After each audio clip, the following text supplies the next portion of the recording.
So? And the plasterer. That's 15 groats. Hey, so? For stopping the draft in the privy. Body, you calculating piece of clay. Damnation! Don't mention it. I've never seen a world so festering with damnation. Where have you come from? Straight from your local. Damnation's pretty active there this afternoon, licking her lips over gossip of murder and witchcraft. There's mischief brewing for someone. Where's the mayor? I'm the mayor's clerk. How are you? Can I have your name? It's yours. Now look! It's no earthly use to me. I travel light. As light, that is, as a man can travel who will still carry his body around because of its sentimental value. What were you saying? Name and business. Thomas Mendip. I've been floundering in Flanders for the past 7 years, prizing open ribs to let men go on the indefinite leave which needs no pass. And now all roads are uncommonly flat and all hair stands on end. Where's the mayor? I've business with his worship. You couldn't have chosen a less fortunate afternoon. They're expecting company. Well, a girl. Excuse me, I must get back to the books. Oh, wait! He'll not see anybody, I'm sure of it. Dear boy, I only want to be hanged. What possible objection can he have to that? Well, no, I want to be hanged. Whoever would want to be hanged? You don't make any allowance for individuality. How do you know that out there, in the day or night, according to latitude, the entire world isn't wanting to be hanged? Now you, for instance, still damp from your cocoon, you're desperate to fly into any noose of the sun that should dangle down from the sky. Is that a knock? A girl. She knocks. I saw her walking through the garden beside a substantial nun. Psst! Revelation.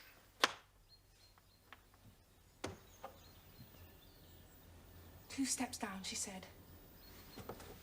1, 2. The floor.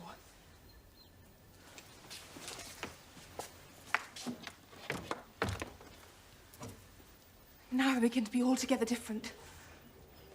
I suppose. Oh, God. God, I can see such trouble. For pity's sake. Sweet, pretty news. Nice news. Will you step in? They told me no one was here. It would be me they meant. Oh, would it be? Coming in from the light, I have an April blindness. You're hidden in a cloud of crimson Catherine wheels. It doesn't really matter. Sit in the shadow. There are plenty to choose from. Oh. There are 3 of us. He's waiting. He says... I breathe, I spit, I am, but take no further notice. I'll just nod in at the window like a rose. I'm a black and frosted rosebud whom the good God has preserved since last October. Take no notice.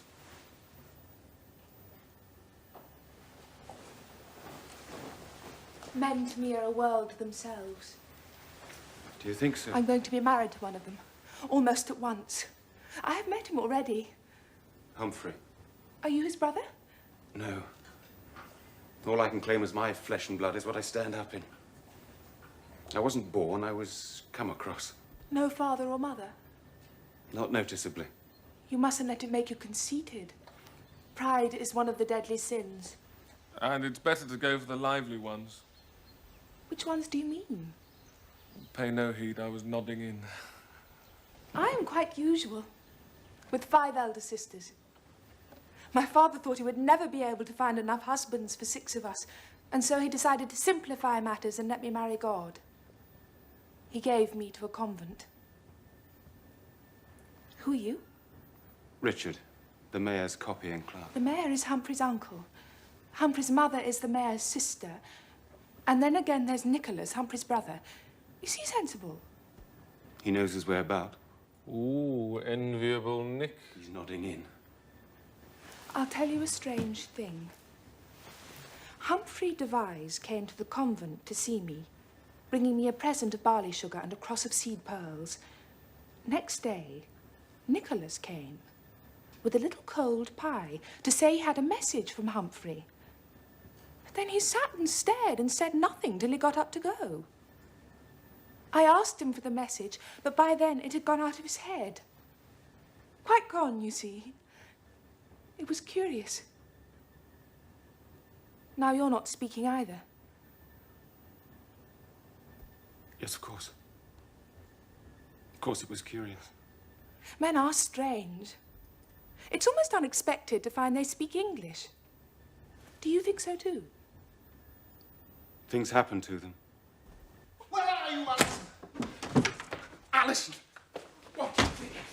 I've won you from him. I've destroyed my brother. It's me you're going to marry. What do you think of that? No, Nicholas, that's untrue. I have to be the wife of Humphrey. Heaven says no. Heaven says Alison for Nicholas, Nicholas for Alison. You must come to know me. Not so much now, because now I'm excited, but I have at least 3 virtues. I apologise for boasting, but when you come to know my qualities, I can drop back into a quite brilliant humility. God have mercy upon me. Oh, you have such little hands. I knew I should love you. Let's go. Where are you taking Alison, Nicholas? Out into the air, Mother. Unnecessary. She's in the air already. This room is full of it. Put her down, Nicholas. You look as if you'd come straight out of a wheelbarrow, and not even straight out. I have to tell you, I have just been reborn. Oh, Nicholas, you always think you can do things better than your mother.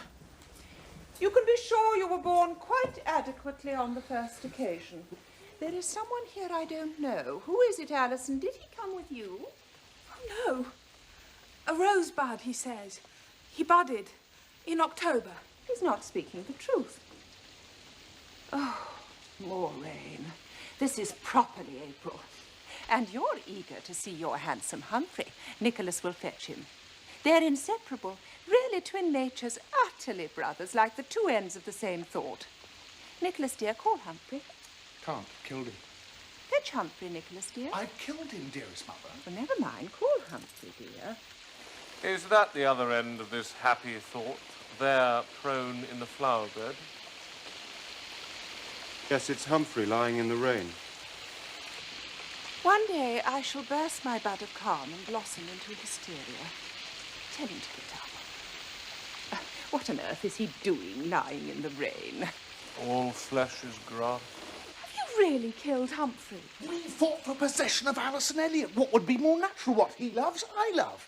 And what a fight it was, what a fight. Are you standing there letting your brother be rained on? Haven't you any love for him? Yes, Mother, but wet as well as dry. Can Richard carry him single-handed? Why can't he use both hands?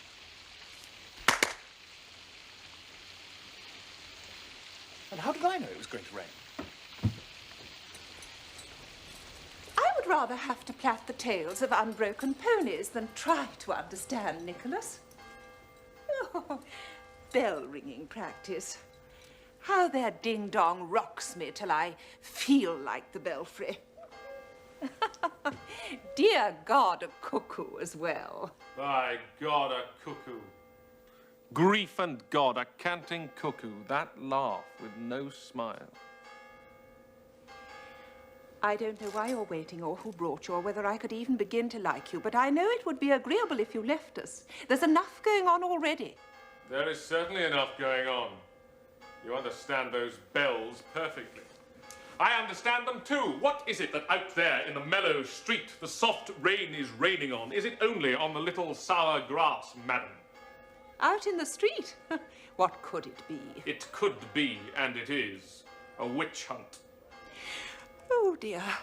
Another? Your innocence is on at such a rakish angle, it gives you quite an air of iniquity. Hadn't you better answer that bell?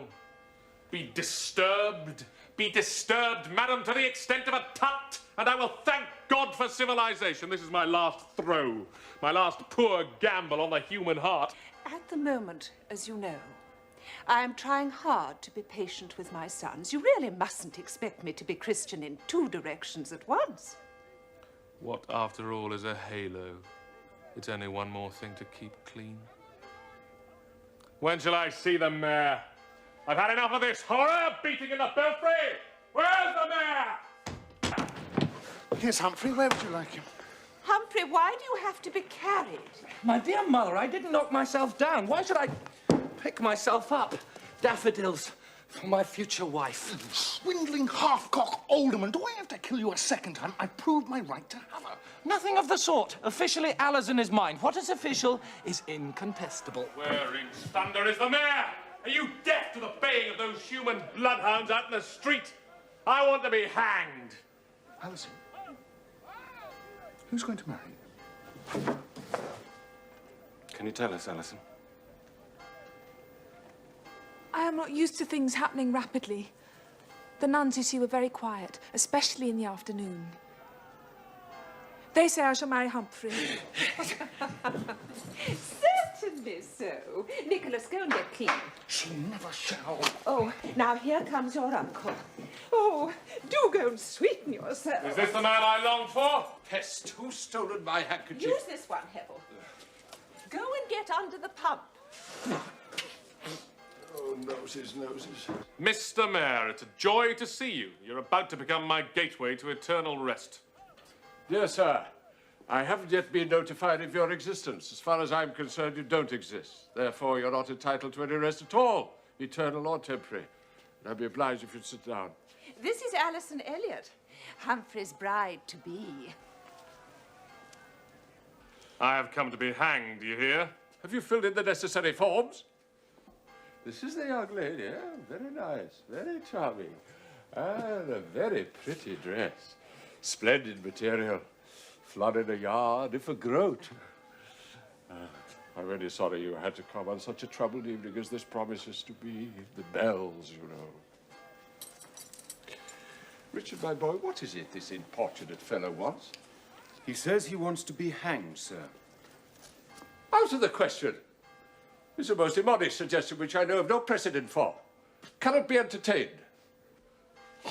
I suspect an element of mockery, directed against the ordinary decencies of life. And tiresome catarrh. A sense of humour incompatible with good citizenship, and I wish you a good evening. Are we all assembled together for evening prayers? Oh, no. You can't postpone me. Go away. You're an unappetizing young man with a tongue too big for your brains. Very mad. Wishes to draw attention to himself. The brain, a very delicate mechanism. Almighty God, more precise than a clockmaker. Grant us all a steady pendulum. All say amen. Amen. Listen, the wild music of the spheres. Tick-tock. Come on, you've got to go. Does justice never come to this place? Do you mean there's no recognition given to murder here? Now what is it? I'm not a fool. I didn't suppose you'd do me a favor for nothing. No crime, no hanging. I quite understand the rules, but I've made that all right. I managed to do in a rag and bone merchant at the bottom of Leapfrog Lane. Utterly unhinged. It was such a monotonous cry, that rugger-boer, like the damn cuckoo.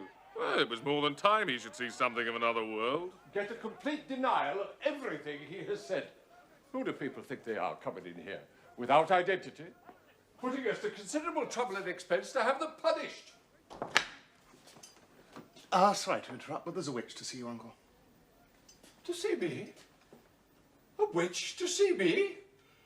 I will not be the toy of irresponsible events. Is that clear to you all? Yes, but she's here. A witch to see me? Do I have to tell you what to do? Don't tell me. My eyes do that only too well. She is the one. Of witches, she is the one who most of all disturbs Hell's heart. She's young. Oh, God, she's young. Shall I ask her in? I stared at you, Nicholas, with no word of condemnation. I stared astonished at your behaviour. Ask her in? In here? Nicholas. She's the glorious undercoat of this painted world. You see? It comes through however much of our whiteness we paint over it. Will someone say come in? And understand that I don't every day break in on the quiet circle of a family at prayers. Will you forgive me? You'll find I can't be disarmed with pretty talk, young woman. You have no business at all in this house. Do you know how many walls there are between the garden of the magpie and the gate of your paddock? I'm not to be seduced. I'm not attending. 8. I've come over them all. How could she have done? Her broomstick's in the hall. Nicholas, come over to this side of the room. Oh, it's all right, Mother. I've got my fingers crossed. Never in the whole term of my office have I met such extraordinary ignorance of what is permitted. Indeed, I was ignorant. They were hooting and howling for me as though echoes could kill me. They say I have turned a man into a dog. This will all have to be got into at the proper time. But it isn't a dog at all. It's a bitch. A rather appealing brindle bitch with many fleas. What can we do? I can almost feel the rustling in of some kind of enchantment already. Well, she'll have to be put in charge. Oh, must she? Must she? He can see she's a girl of property. And the property goes to the town if she's a witch. She couldn't have been more timely. Curious, crooked beauty of the earth. Fascinating. Won't you use this chair? Thank you.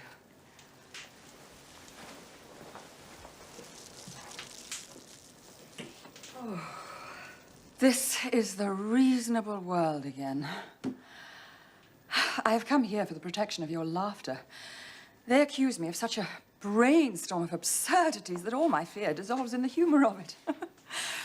If I could perform what they say I can perform, I should have got safely away from here as fast as you bat your eyelid. Everything you say will be taken down in evidence against you. Am I making myself clear?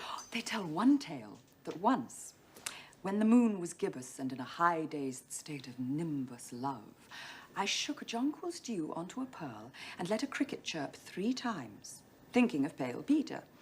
And there Titania was, vexed by a cloud of pollen, using the sting of a bee to clean her nails, and singing as drearily as a gnat. Why, try to keep clean. That's enough. Terrible frivolity. Terrible blasphemy. Awful unorthodoxy. I don't understand anything that's being said. Fetch a constable. The woman's tongue clearly knows the flavour of spiritu maligno. The man must be drummed out of town. Oh, must he be? Are you certain, sir? The constable? The lady was laughing. She laughed at the very idea of being a witch, sir. Well, just so, just so. Giving us a rigmarole for dreams, probably dreams, but intentionally recollected, intentionally consented to, intentionally delighted in, and so as dangerous as the act. Fetch a constable! Can you be serious? I am Janet Jordamain, and I believe in the human mind. Why play with me and make me afraid of you, as you did for a moment, I confess it. You can't believe what, in their innocence, those old, credulous children in the street imagine of me. Innocence, dear girl. Before the world was, innocence was beaten by a lion all round the town and liked it. This will all have to be got into at the proper time. Disturbing the peace in every way. Have to arrest you. No! You fog-blathering, chap-flapping, turgidical, base old man! What about my murder? Here I am, the true phenomenon of acknowledged guilt, steaming in the blood of the rag and bone man. Crime transparent. What the hell are we waiting for? Will you attend to me? Will you be silent? Are you doing this to save me? You flatter my powers, my sweet. You're too much a woman. But if you wish, you may go down to the dinner of damnation on my arm. I dine elsewhere. Wouldn't this happen now? Today, within an hour or two of everyone coming to congratulate Humphrey and Alison, arrangements were made months ago, long before this gentleman's murder was even thought of. Uncle, there's a sizable rumpus, without exaggeration, a howdy-you-do taking place in the street. I thought you should know. Rumpus? Perhaps rumpus isn't the word, a minor kind of bloody revolution. It's this damned rascal, this half-pay, half-wit. I should say he's certifiable. It seems he's been spreading all round the town some tale about murdering old Skips, the rag and bone man. Old Skips, what a surplus of bones you'll have where you've gone to now. Old Skips? But he's the man that Will they you say... both be silent? I won't have every Tom, Dick and Harry laying information against himself before he's got written authority from me. They say he's the devil. I can imagine who started that story. They also have the idea he's got a girl in his toils, a witch called... Janet, I am she. God, I'm being played with. I'm sure of it. Something tells me there is irresponsibility somewhere. Where is the constable? Why isn't he standing before me? I'm late for prayers, I know. I know you think me a broken reed. And my instrument too, my better half. You lacked it, I'm afraid. But life has such diversity. I sometimes remarkably lose eternity in the passing moment. Just now, in the streets, there's a certain boisterous interest in a spiritual matter. They say... I know what they say. Ah, yes, you know. Sin, as well as God, moves in the most mysterious way. It's hard to imagine why the poor girl should turn Skips into a dog. Skips? Skips into a dog? But Skips trundles in another place, calling his rag a boa in gutters without end. And I should know since I sent him there. Well, they say one thing and another thing, and both at once. Well, I don't know. It will all have to be gone into at the proper time. But this is a contradiction. Isn't that life all over? And is this the young assassin? If he is the doer of the damage, can it be she also? My flock are employing fisticuffs over this very question. But if he could be the devil... Good boy. Shall I set your minds at rest and give you proof? Come here.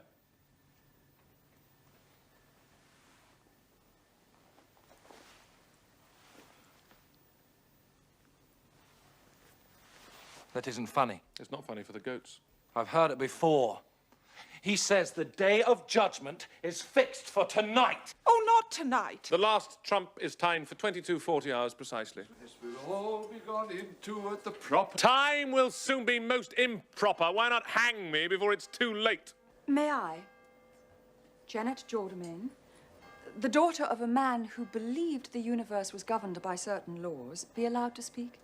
Here is such a storm of superstition. Where will you start to look for the truth?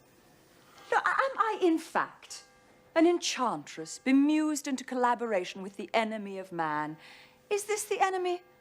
This eccentric young gentleman, never seen by me before? I say I am not. He says perhaps he is. You say I am. You say he is not. And now, the eccentric young gentleman threatens us all with imminent cataclysm. If, as a living creature, I wish in all good faith to continue living, where do you suggest I should lodge my application? That is perfectly clear. You're both under arrest. Listen, please, listen to me. Let the world go, lady. It isn't worth a candle. Take her, Richard, down to the cellars. You see, he has the key to every perplexity. Kiss your illusions for me before they go. But what will happen? That's something even old Nose Drip doesn't know. Take him away. Mr. Mayor, hang me for pity's sake. For God's sake, hang me before I love that woman.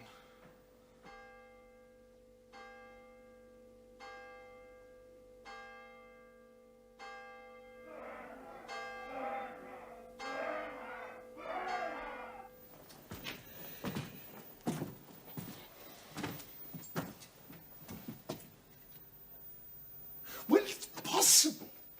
It's possible. I may have been putting the devil to the torture, but can you smell scorching? Not a singe for my sins. That's from yesterday. I leaned across a candle. We mustn't put ourselves wrong with anything as positive as evil. We have put him to the merest thumbscrew, Tyson, courteously and impartially. The purest cajolery to coax him to deny this cock and bull murder for which there isn't a scrap of evidence. How did he take it? Has he denied it? On the contrary, he says he has also committed petty larceny, ab-action, peculation, and incendiarism. As for the woman, Jordemain. Ah, yes, Jordemain. What are we to make of her? Wealthy, they tell me. But on the other hand, quite affectingly handsome. Now, no poetics, Tyson. Blow your nose and avoid lechery. Keep your eye on the evidence against her. There's plenty of it there. Has she confessed? Not at all. though we administer persuasion with great patience. She admits nothing and the man won't stop admitting. It rarely makes one lose all faith in human nature. The tongs, Heather, the tongs, dear. Sweet Elijah, we'll all go up in flames. Flames? Did you hear that, Peacock? Flames? My sister said flames. A log the size of a cheese has fallen off the fire. Well, where are they? What men of action? The tongs, Chaplain, they're under your feet. Beg your pardon, Peacock. Blazing log. Would there be something I could do? I was asleep, you know. Very simple, you'd look at a pile of ashes. As for the day of judgment, we can be sure it's not due yet. What have we told the world will be like? Boasters, blasphemers, and the rest of it? Come, we've still a lot of backsliding ahead of us. Are you uneasy, Peacock? No, Tyson. The whole thing's a lot of amphigurious, stultiloquential fiddle-faddle. For God's sake, what is it? What is The it? street's gone mad. They've seen a shooting They? star. Who? What of it? Well, I'm sorry, but the number of people gone mad in the street is particularly excessive. They were shaking our gate and knocking each other's hats off in 6 fights simultaneously, and some were singing Psalm 140. Well, I think it was 140. Deliver me, O Lord, from the evil man. 140. And the rest of them were shouting, the devil's in there, pointing to this house. Safety from Satan. And where's the woman? Where's the witch? Send her down.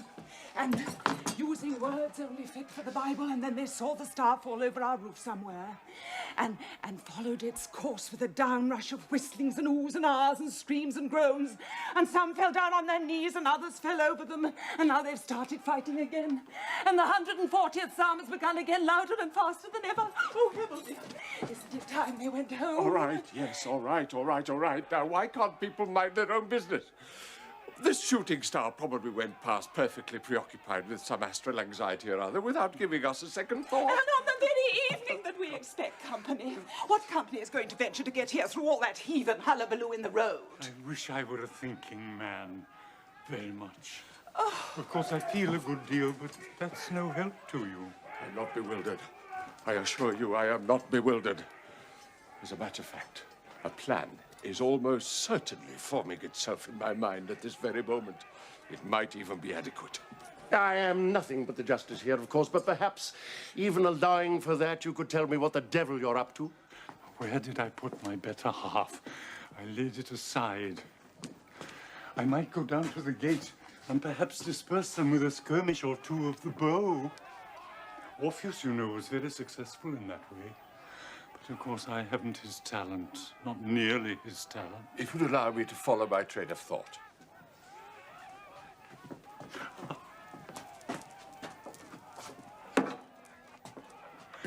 I know I'm not a practical person. Legal matters and so forth are Greek to me, except, of course, that I understand Greek.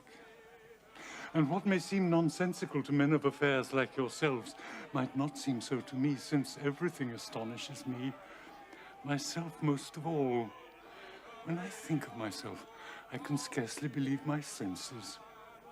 But there it is. All my friends tell me I actually exist, and by an act of faith I've come to believe them. But this fellow, who is being such a trouble to us, he, on the contrary, is so convinced he is that he wishes he were not. Now, why should that be? I believe you mean to tell us, Chaplain. I imagine he finds the world not entirely salubrious. If he cannot be stayed with flagons or comforted with apples, I quote, of course, perhaps the addition of your thumbscrews will not succeed either. The point I'm attempting to make is this one. He might be wooed from this aptitude for death by being happier. And what I was going to suggest, quite irresponsibly, is that he might be invited to partake of our festivities this evening. No, I see it astonishes you. You suggest, Chaplain, we let him bibulate from glass to glass this evening, help him to a denial of guilt, and get him off our hands before daybreak gets the town on its feet again. Oh, I wish I liked the look of the immediate future, but I don't. I'm glad to tell you that an idea has formed itself in my mind, a possible solution. Sir, if you please. Well, Richard.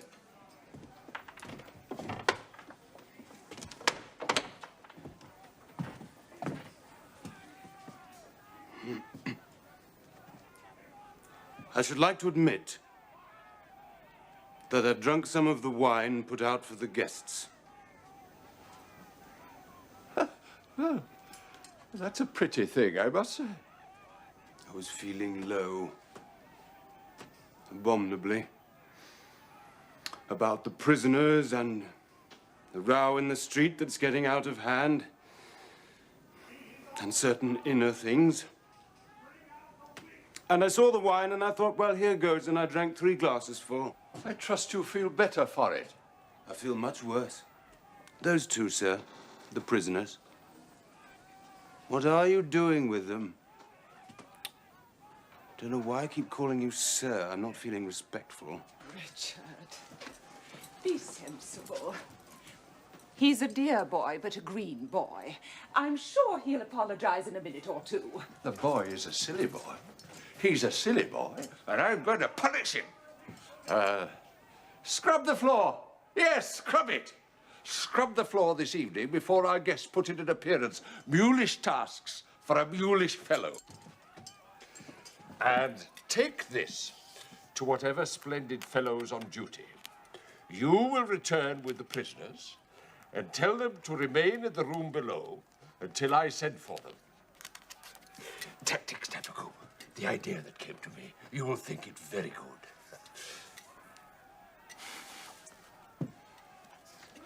You may go, Richard. Am I to hear your plan, Tyson, or am I just to look quietly forward to old age? Ah, yes, my plan. Conclusive and humane. The 2 are brought together into the room below. We, that is ourselves, the chaplain and my eldest nephew, will remain here unobserved, but able to hear what they say. How does that strike you? With a dull thud, Tyson, if I may say so. Oh, I see the idea has eluded you. A hypothetical devil, Tabaku, brought into conversation with a witch. A dialogue of hell, perhaps, and conclusive. Or one or the other, by their exchange of words, will prove to be innocent. Or we shall have proof positive of guilt. Does that seem good? Good is as good result. The ears of them that hear shall hearken. The prophet Isaiah.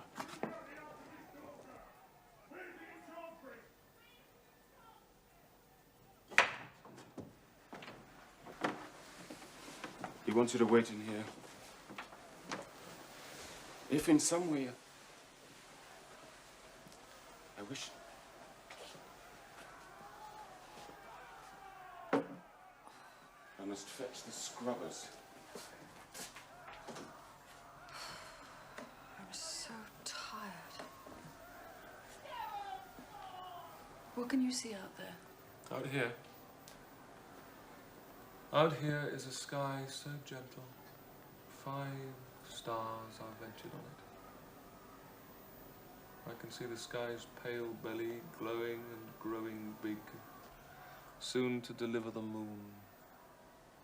A darkening land sunken into prayer, lucidly in dewdrops of 1 syllable, nunc dimittis.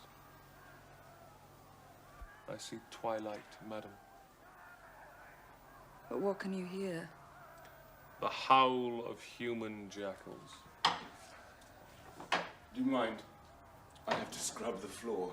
A good old custom. Always fornicate between clean sheets and spit on a well-scrubbed floor. The morning came and left the sunlight on my step like any normal tradesman.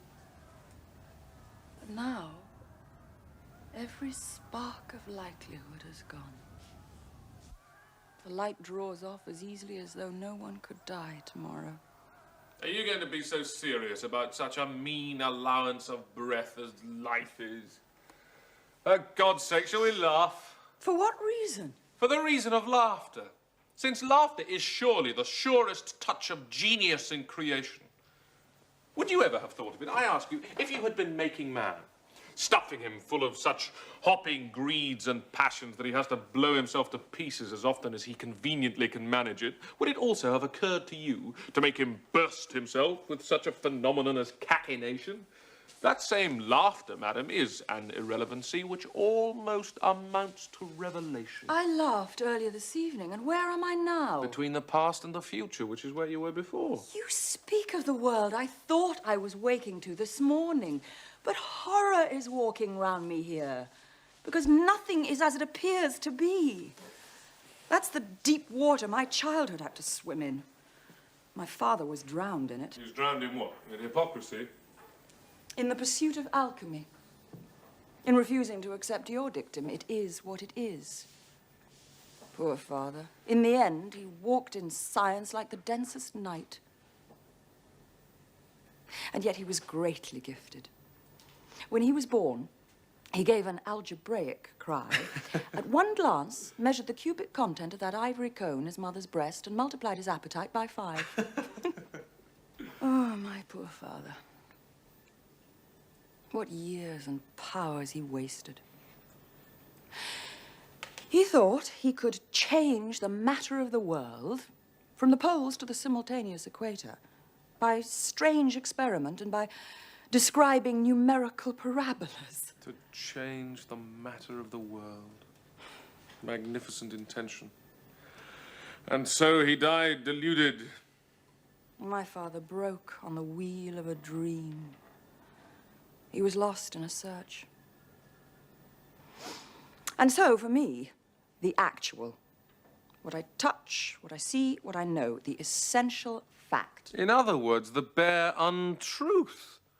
Horns, what a waste of effort it has been to give you creation's vast and exquisite dilemma, where altercation thrums in every granule of the Milky Way, persisting still in the dead sleep of the moon and heckling itself hoarse in that hothead the sun. We have wasted paradox and mystery on you, when all you ask us for is cause and effect.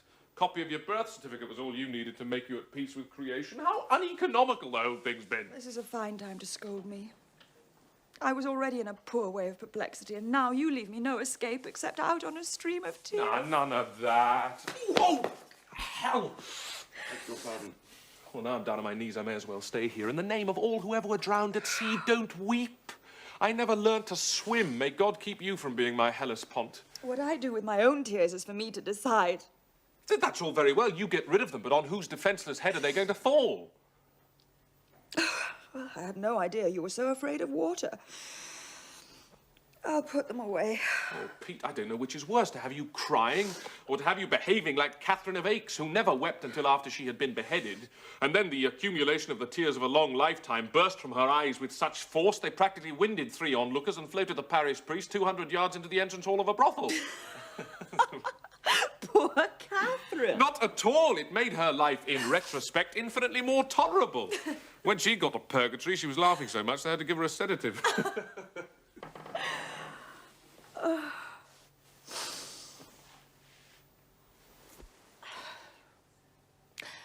Why should you want to be hanged? Madam, I owe it to myself.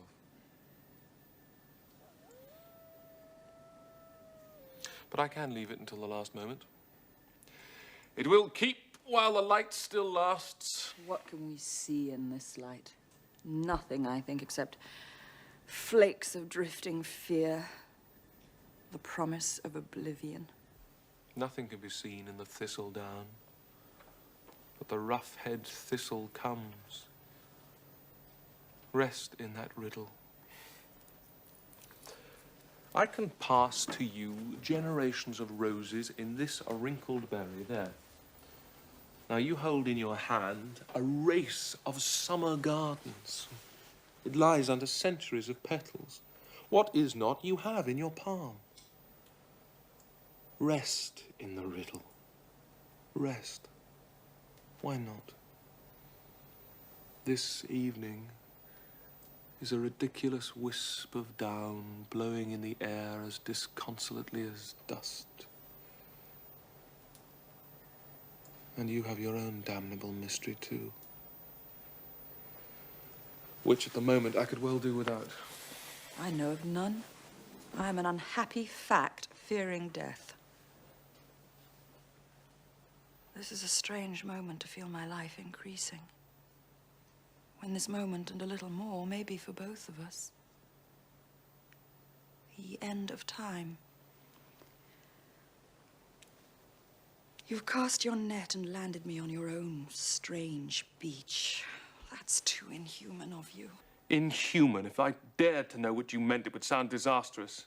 It means I care whether you live or die. Will you stop frightening me to death? I tell you, the heart is worthless. Don't entertain the mildest interest in me, or you'll have me die screaming. What are you afraid of? Since in a little while, neither of us may exist. Either or both may be altogether transmuted into memory, and then the heart's obscure indeed. Richard, there's a tear rolling out of your eye. What is it? Oh, I really don't know. I have things on my mind. Not us.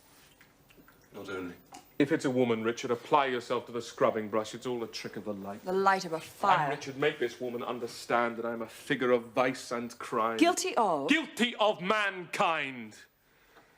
I have perpetrated human nature. My father and mother were accessories before the fact, but there'll be no accessories after the fact. By my virility, there won't. Just see me as I am. Me like a perambulating vegetable, patched with inconsequential hair, looking out of two small jellies for the means of life, balanced on folding bones. My sex no beauty, but a blemish to be hidden behind judicious rags. Half this grotesque life I spend in a state of slow decomposition, using the name of unconsidered God as a pedestal on which I stand and bray that I'm best of beasts. Until, under some patient moon or other, I fall to pieces, like a cake of dung. Is there a slut would hold this in her arms and put her lips against it? Sluts are only human. What is to be done? Something compels us into the terrible fallacy that man is desirable,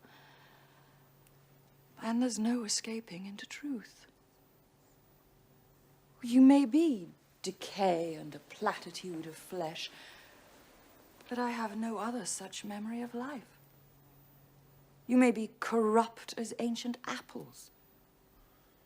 Well then, corruption is what I most willingly harvest. You are evil, hell, the father of lies. If so, hell is my home, and my days of good were a holiday. I have come suddenly upon my heart. And where it is, I see no help for. We are lost. Both irretrievably lost. Certainly. The woman has confessed. The town can go to bed. It was a happy idea, eh, Tabaco? A great relief to my sister and all concerned. A very nice confession, my dear. What is this popping noise? Now what's the matter? Do they think that I have confessed to witchcraft? Admirably. Young Devise had better go and calm the populace. Tell them faggots will be lit tomorrow at noon. Have a heart, Mr. Tapacum. They're hurling bricks. What do they mean? Am I at noon to go to the fire? Oh, for pity. Why must they brand themselves with me? She has bribed you to procure her death. Graft, graft. Oh, the corruption of this town. When only the rich can get the kingdom come, and a poor man is left to groan in the full possession of his powers. And she's not even guilty. I demand fair play for the criminal classes. Terrible state of mind. Humphrey, go to the gate at once. Oh, well, I can but try to dodge. You didn't try soon enough. Who else is going to cheat me out of my death? We ecclesiastic? Let me brain you with your wife. No, something else. Oh, please hit me with something else. Exchange it for a harp and hurry off to heaven. Will you give me the gallows now? Now, Mr. Mayor? Richard, I'll drown him in your bucket. Look, she's fallen. Yeah. Water! But no fire, do you hear? No fire. How is she, Richard? Oh, the delicate mistiming of women. She has carefully snapped in half my jawbone of an ass. Life is coming back. Importunate life. It should have something better to do than to hang about at a chronic street corner in dirty weather and worse company. It is my duty as justice to deliver sentence on you as well. Ah! Found guilty of jaundice, misanthropy, suicidal tendencies, and spreading gloom and despondency, you will spend the evening joyously, sociably taking part in the pleasures of your fellow men. Not until you've hanged me. I'll be amenable then. Have I come back to consciousness to hear that still? Richard, help me to stand. If I hear you talk any more of death, I'll drop to the ground again. One concession to your courage, and then no more. Gentlemen, I'll accept your most inhuman sentence. I'll not disturb the indolence of your gallows yet, but on one condition. That this lady shall take her share tonight of awful festivity. She shall suffer too. Out of the question. Quite out of the question. Absolutely out of the question. What? Then you shall spend your night in searching for the body of my victim, or else the Lord Chief Justice of England will know that you let a murderer go free and raise the country. Do you think I can go in gaiety tonight under the threat of tomorrow? If I could sleep. That is the heaven to come. We should be like stars now that it's dark. Use ourselves up to the last bright dregs and vanish in the morning. Shall we not suffer as wittily as we can? Now come. Don't purse your lips like a little prude at the humour of annihilation. It is somewhat broad, I admit, but we're not children. Well, I am such a girl of habit. I had got into the way of being alive. I will live as well as I can this evening. And I'll live too, if it kills me. Well, Uncle, if you're going to let this clumsy-fisted cutthroat loose on the house tonight, why not the witch girl, too? Foolishly, I can't help saying it. I should like to see them dancing. We have reached a decision. The circumstances compel us to agree to your most unorthodox request. Wisdom, at last. But listen, woman. After this evening, I have no further interest in the world. My interest also will not be great, I imagine. After this evening.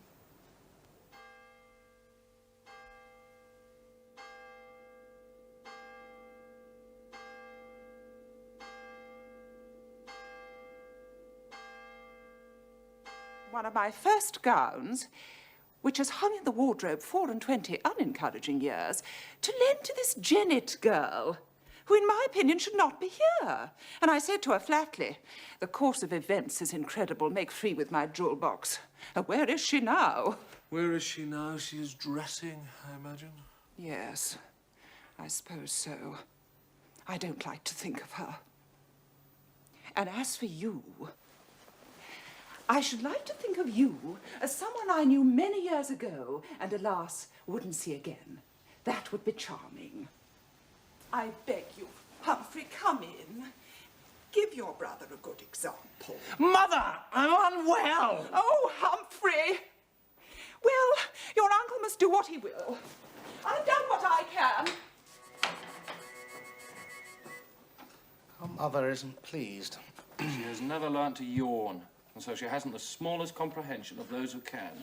Benighted brothers in boredom, let us unite ourselves in a toast of ennui. I give you a yawn to mortal life, women, all governments, war, art, science, ambitions, and the entire fallacy of human emotions. And wake us in the morning with an ambrosial breakfast. Amen, amen. Humphrey, Poppin, draw back the curtain. I have a sense of daylight. It seems we're facing east. You've come too late. Romulus, Remus and I have just buried the world under a heavy snowfall of disinterest. There's nothing left of life but cranberry tarts, goose liver, sucking pig, cold larks, and Mrs. Cartwright. That's riches running mad. What about the have-not moon? Not a goose, not a pig, and yet she manages to be the wit of heaven. What's this? Where's the girl I spoke to this evening gone with her essential fact? Surely she knows if she is true to herself, the moon is nothing but a circumambulating aphrodisiac, divinely subsidized to provoke the world into a rising birth rate. So no moon? No moon. Let her have the last quarter. No, no. If he says no moon, then of course there can be no moon. Otherwise, we destroy his system of thought and confuse the quest for truth. You see, Nicholas? I have only one small silver night to spend, so show me no luxuries. It'll be enough if you spare me a spider.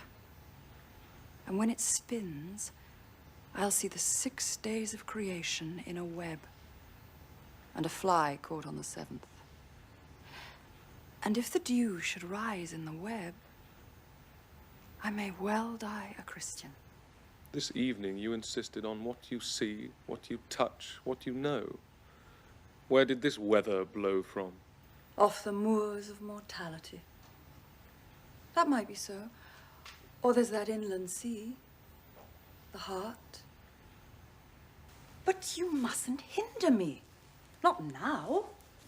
I come of a long-lived family, and I have some 60 years to use up almost immediately. I shall join the sucking pig. Please, take my arm. I'll guide you there. You shall do no such thing. Who's the host here? They have impeccable manners when they reach a certain temperature. What I hear from your mother isn't agreeable to me in the smallest draught, quite noticeable. I expect members of my family... Is this courtesy, Mr. Mayor, to turn your back on a guest? Why should I be welcome? I am wearing his days gone by. I rustle with his memories. I, the little heretic as he thinks, and nearly stubbing my toes against my grave in his sister's shoes, the grave that he has ordered for me. Don't ask impossibilities of the gentleman. I repeat, my arm. I repeat, I'm the host. I have the right. He has the right, Nicholas. Allow me to commit no solecism so near to eternity. Please, open the door for us. We must go in as smoothly as old friends.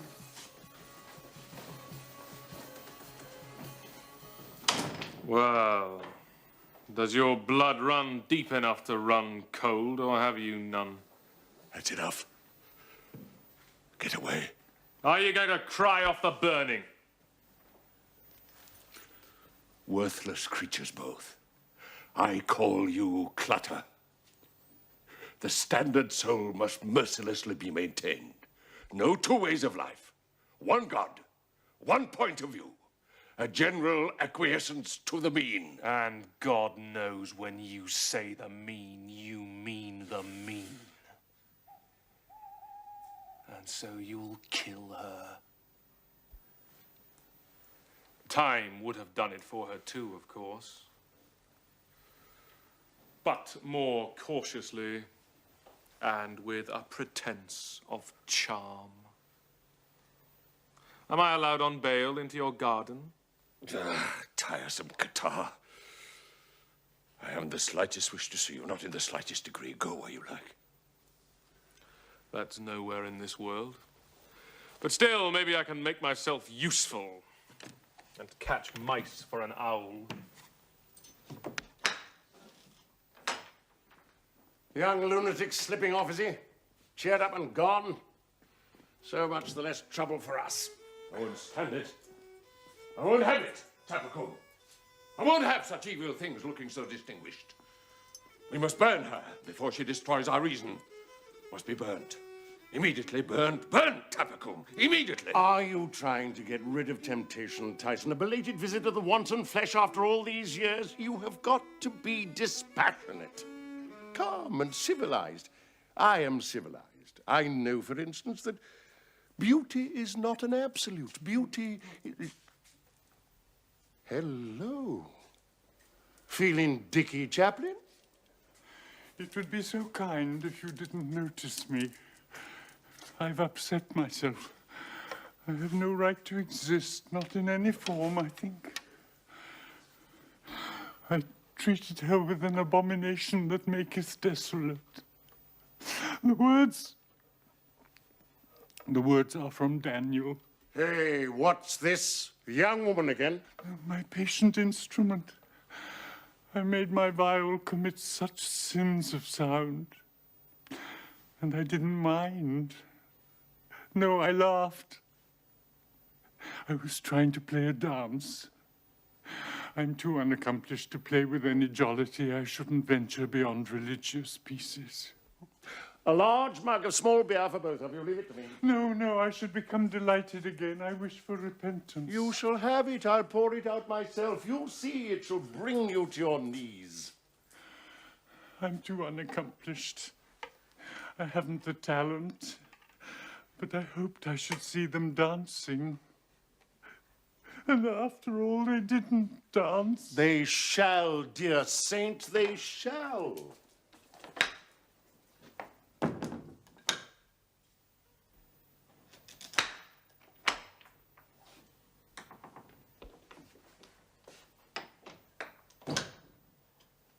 I was to tell you, Mr. Tyson. I am not to be found.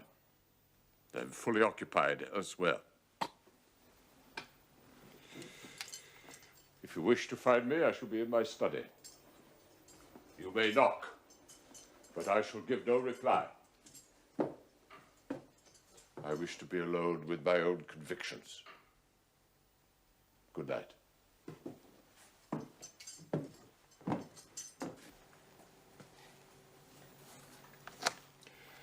The Great Bear is looking so geometrical, one would think that something or other could be proved. You sad, Richard? Certainly. I also. I'm cast adrift on a raft of melancholy. The night wind passed me like a sail across a blind man's eye. There it is, the great grey mane of moonlight, washing over the little oyster shell of this month of April. The night's a boundless pasture land of peace. And something condones the world incorrigibly. But what, in fact, is this vaporous charm? Stone me, Richard. I've begun to talk like that soulless girl. And she may at this moment be talking like me. All the time I find myself praying under my breath that something will save her. You might do worse. Tides turn with a similar sort of whisper. Richard. Alison.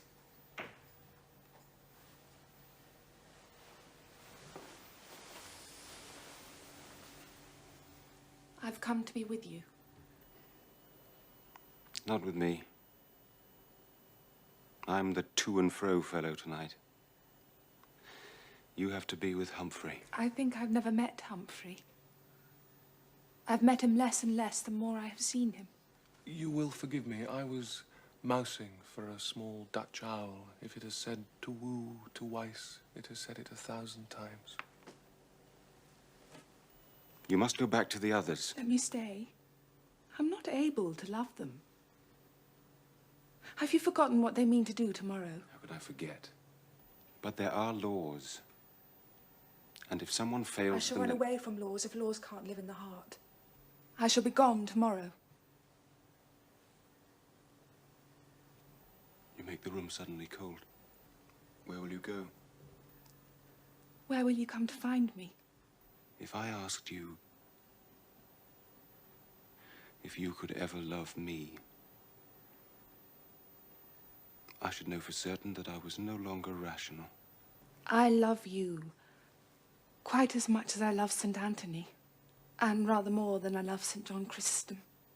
But putting halos on one side, as a man,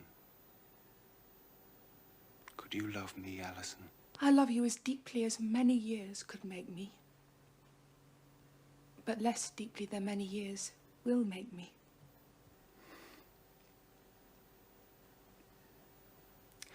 I think I may never speak steadily again. What do we do? We cleave to each other, Richard. That is what is proper for us to do.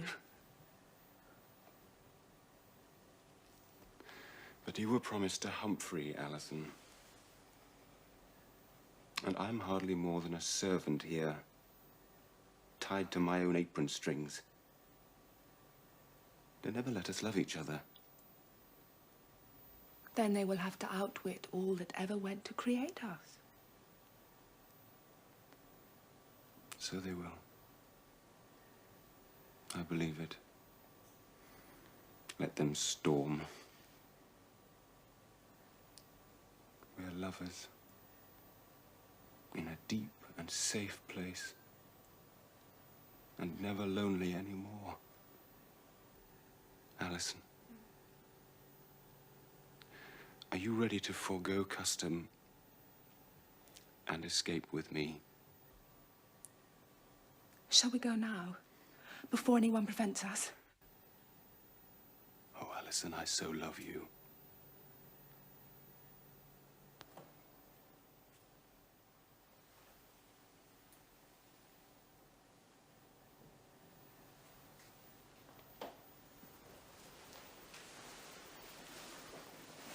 Let yourself quietly out and wait for me, somewhere near the gate, but in the shadow. I must fetch my savings. Are you afraid? In some part of me, not all. And while I wait, I can have a word with the Saints Teresa and Christopher. They may have some suggestions. Yes, do that.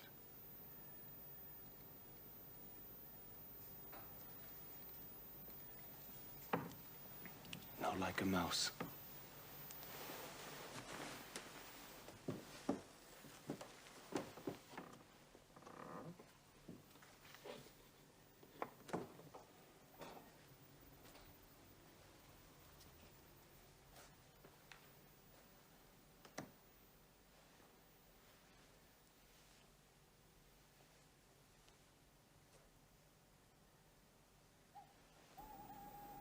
Only let me spell no disillusion for her. Safety, peace, and a good world. As good as she has made it.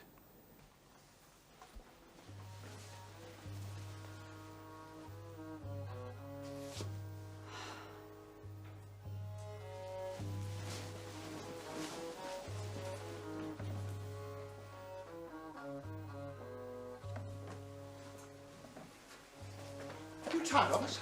Why on earth can't you stop following her? Stop following me. I am troubled to find Thomas Mendip. Oh, he's far gone. Mad is the nature of man. As rude and crude as an act of God, he'll burn your house. So he has. Are you kind to mention burning? I beg your pardon. Is it possible he still might make for death, even on this open-hearted night? Who might? Thomas Mendip. He's sick of the world, but the world has a right to him. Damn Thomas Mendip! Nothing easier. You're just a fellow, Richard. Now, we need some more canary.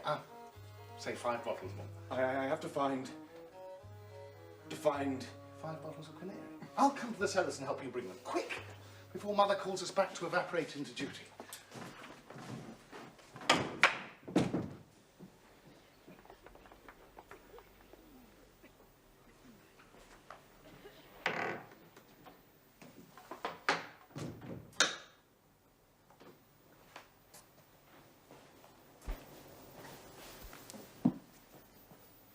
You have bewitched me, but not by brews and incantations.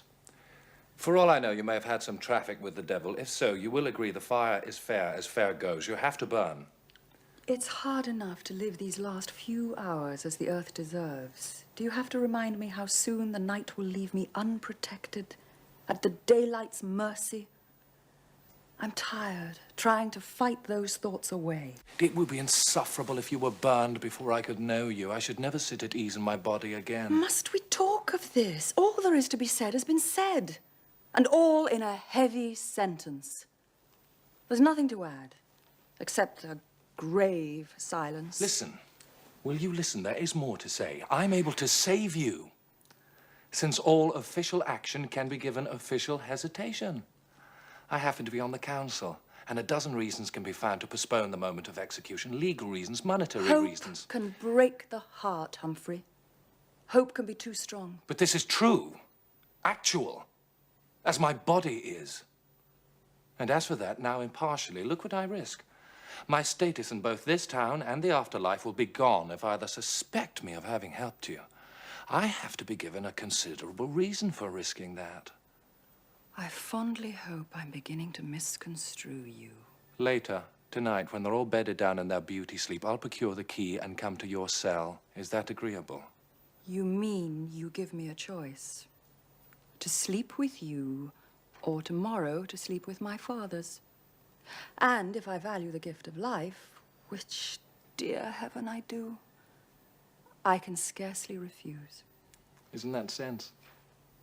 Admirable sense.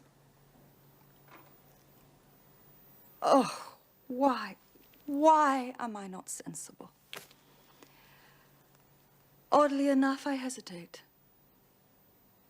Can I so dislike being cornered by a young lecher that I should rather die? Am I unattractive to you?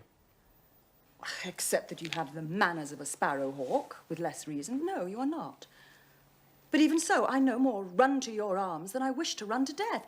I ask myself, why? Surely I'm not mesmerized by some snake of chastity. This isn't Don't the time. speak, contemptible boy. I'll tell you, I am not. We have to look elsewhere. For instance, into my heart, where recently I heard begin a bell of longing which calls no one to church. But it isn't that. Janet, No, before I they come and am interrupt interested in us. my feelings. I seem to wish to have some importance in the play of time.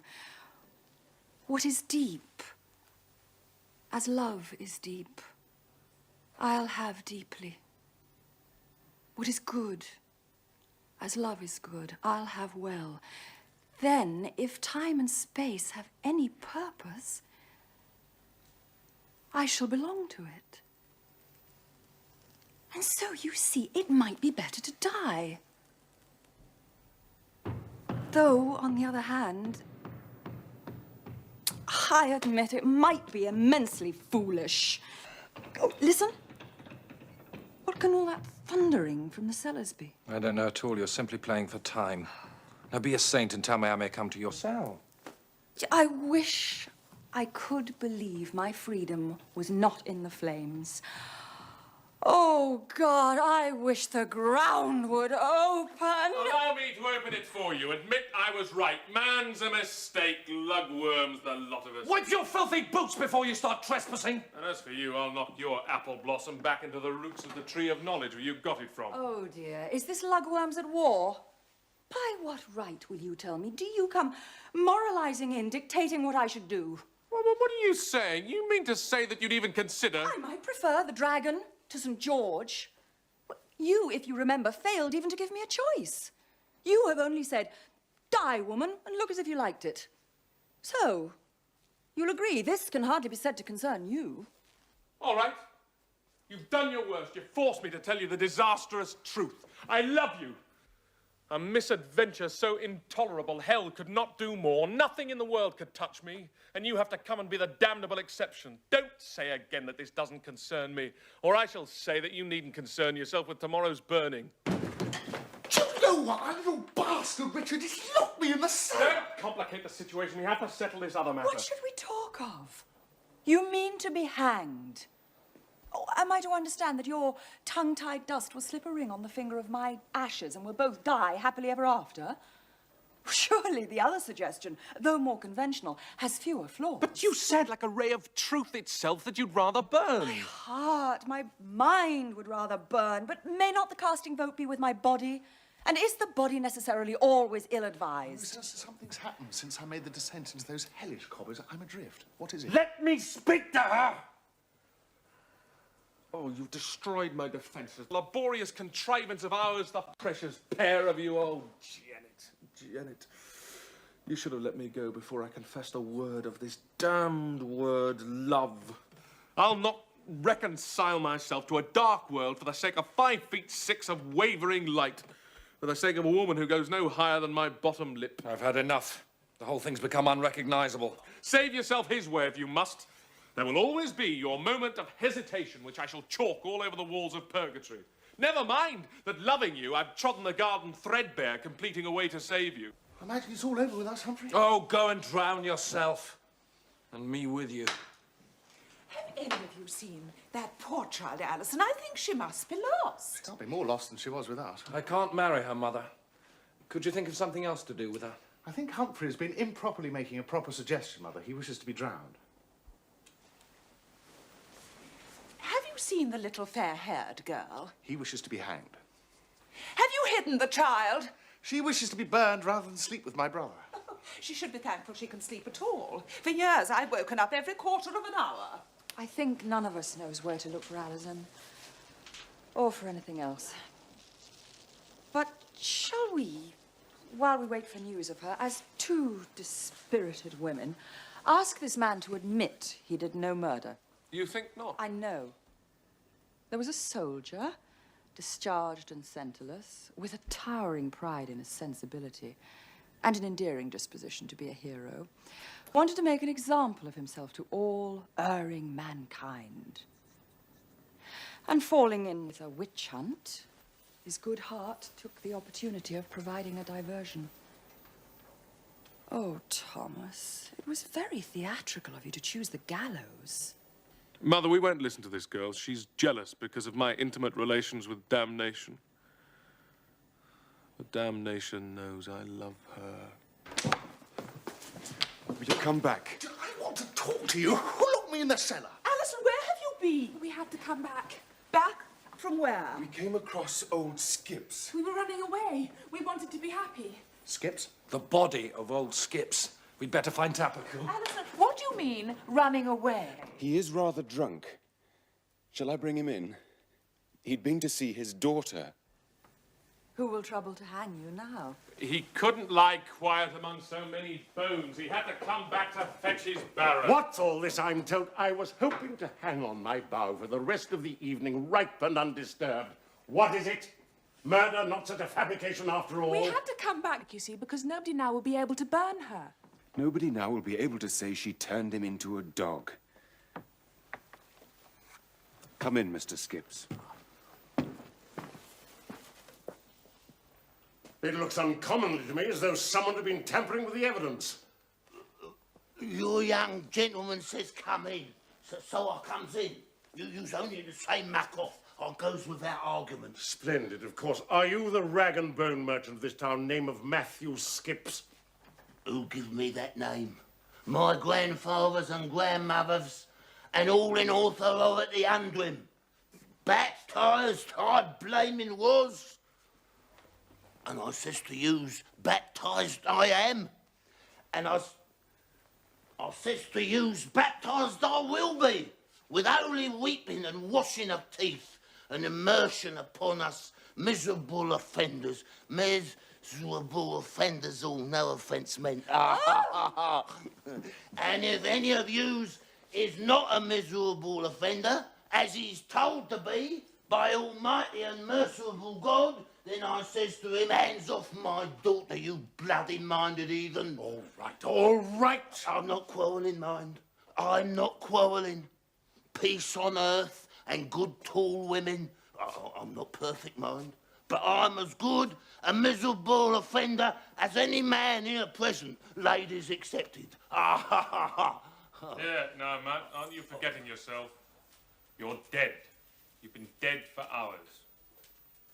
Dead? Am I?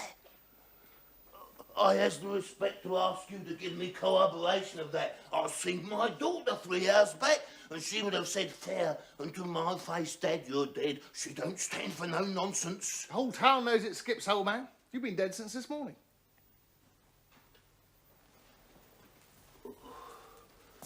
Dead? You take my breath away. Do I begin to stink then? You do. Oh, fair enough. That's corroboration. I'm among the blessed saints. He floats in the heaven of the great. Someone take him home to his hovel. Hallelujah, hallelujah, hallelujah. Now stop that, Skip. Keep your hosannas for the cold light of morning, or we shall lock you up. Oh, hallelujah. Richard will take this old man home. Richard? Where is Richard? Where is Alison?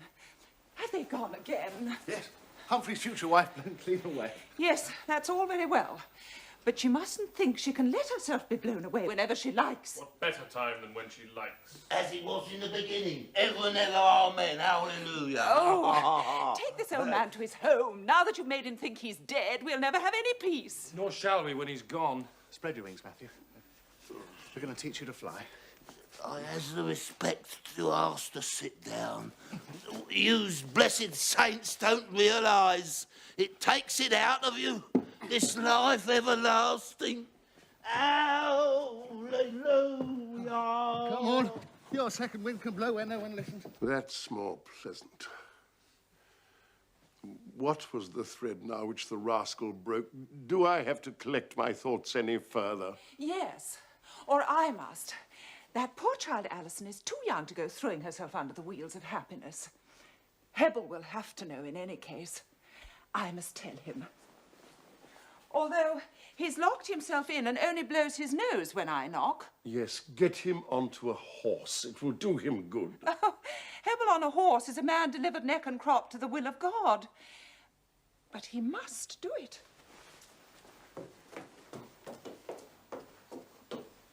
What's to be the end of you? I take it the male prisoner is sufficiently deflated not to plague us with his person any longer. Deflated. I'm overblown with knowledge of my villainy. Your guilt, my boy, is a confounded bore. Then let it bore me to extinction.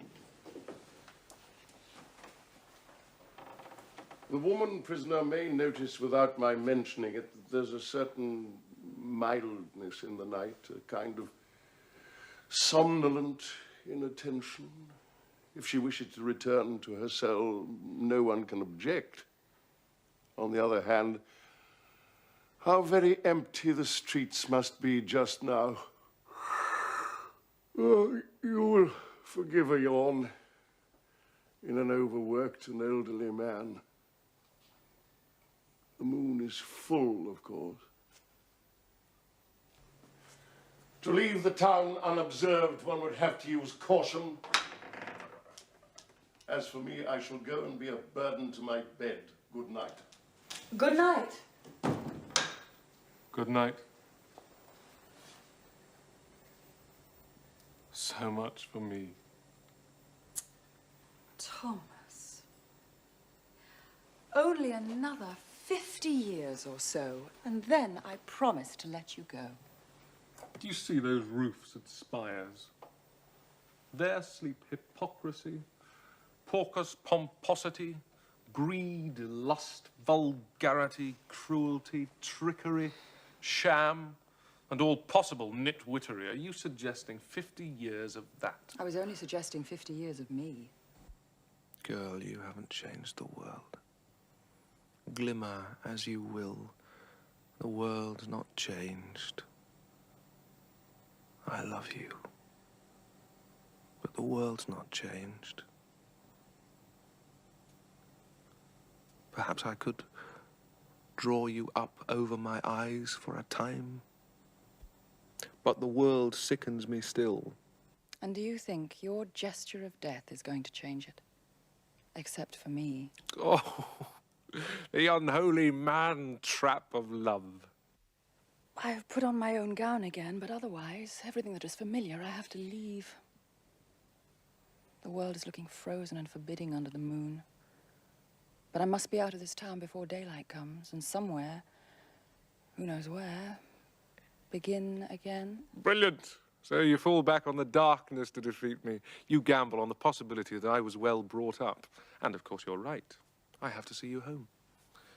Though neither of us knows where on earth it is. Thomas, can you mean to let the world go on? I know my limitations. I shall have to hurry. That was the pickaxe voice of the cock beginning to break up the night.